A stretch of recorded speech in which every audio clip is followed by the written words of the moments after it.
Hello and welcome to Enrich Financial Group. Today's hot topic is about Prime Minister Narendra Modi's rupees 20 lakh crore stimulus package. Well, this stimulus package is higher than expectations and will hopefully retune the Indian economy.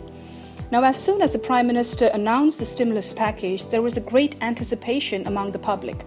20 lakh crore is a very huge amount and works out to roughly 10% of the GDP, making it among the most extensive in the world after the financial packages announced by various other countries. Let's take a look at the financial comeback to the COVID-19 pandemic as a share of the GDP globally. As you can see, Japan is the first with 21%, US comes second at 13%, Sweden at 12%, Germany at 10.7%, and India is the fifth largest at 10%. Although the expectancy was 7 lakh to 13 lakh crore, this announcement was indeed a huge one. The government has not announced such a huge sum as stimulus package in the history of India, and it is almost equivalent to the amount of our 2020 budget. Well, it's a highly appreciated move as the lockdown period dropped everyone's business and various industries collapsed like the aviation, transportation, etc. The stimulus package has been announced in order to motivate the business carried out by various sectors.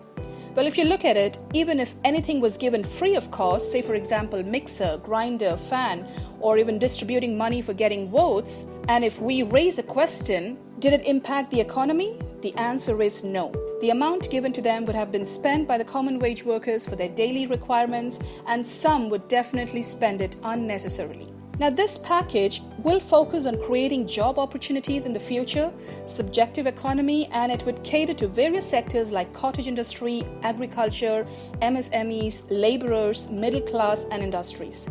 As per the official estimates, there are about 63.05 million micro industries, 0.33 million small, and about 5,000 medium enterprises in the country. The fund is provided in the form of loan to them in order to boost their living standards and improvise on their business, and the loan repayment tenure starts only after 1 year. Now, this support has to be extended by the government as this is the need of the hour. However, the government has solicited the banks to provide loans based on the documents submitted already and to process without any additional documents in order to boost up the current economic slowdown. The point to be noted here is the government has not allotted funds to the banks. They have only advised the banks to release additional loans. This amount will be reflected under the bank's own entity. If the repayment is not received, it would be considered as a non-performing asset and will be closed. Under such circumstances, it will add on to the bank's burden because the RBI will not make the repayment to the banks. The banks only have the rights over repo rate and interest rates. Hence, the huge question is if the respective branch managers would take such a huge risk. The government will not be liable for non-repayment of the loans. At the same time, they will accept the loss incurred by the bank due to the non-repayment. With reference to the US using their technology, they tracked down the unemployed and offered them $1,000 to $2,000, which boosted their morale and livelihoods. But whereas in India, we still do not have such a technology to trace the many unemployed in our country till date, which is an appalling situation for our nation. If we were well equipped with the technology, we could have traced all the unemployed and distributed the funds to the right individuals. Well, in India, people have more than one PAN card or Aadhaar card, which clearly shows the flaw in our system. Well, I do agree that the stimulus package announced serves a good cause, but the question is whether the funds allocated would reach the deserving people who are in need. Because when a small-scale industry or a middle-scale industry approaches the bank for loan, they would not sanction it even after the allocation given by the government. The banks still deny it and are hesitant to approve. This is the reason why it's challenging to find the right person and provide them timely assistance in the allocation of funds. Well, looking at this, the banking system is indeed in a pathetic condition. Although the banks provide the moratorium set by the RBI, the high rate of interest placed by these banks discourage the daily wage earners to avail this opportunity. Now, this is the primary reason why the moratorium did not fulfill the purpose for which it was set up.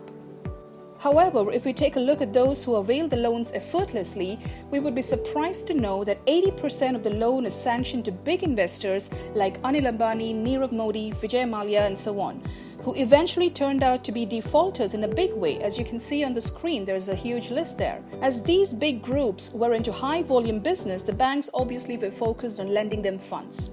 Even Ambani, who is one of the richest people in the world, requires funding of approximately 1 lakh crore as he himself is in a financial crisis.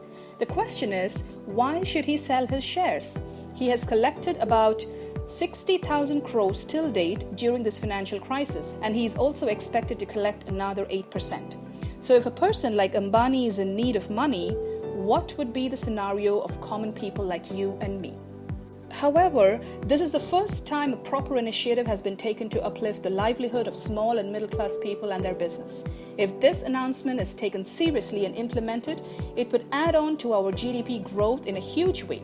Import from other countries could be refrained, which will ultimately make us self-sufficient, and this would be the primary benefit that can be obtained through this package.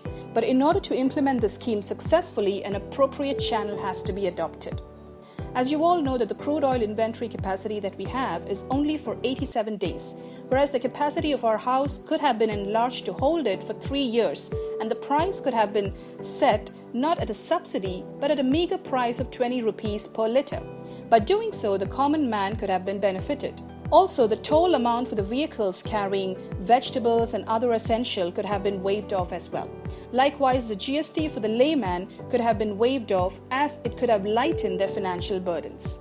Well, all these are suggestions which could be taken into account for a better economy. Now, this stimulus package offered has not benefited the lower class people who are below the poverty line in any way. At least the middle class and the upper middle class can sustain the crisis by cutting down their usual expenses and convert it into savings. These people can sustain during the lockdown as well, unlike the daily wage workers and the lower middle class who solely rely on their daily income.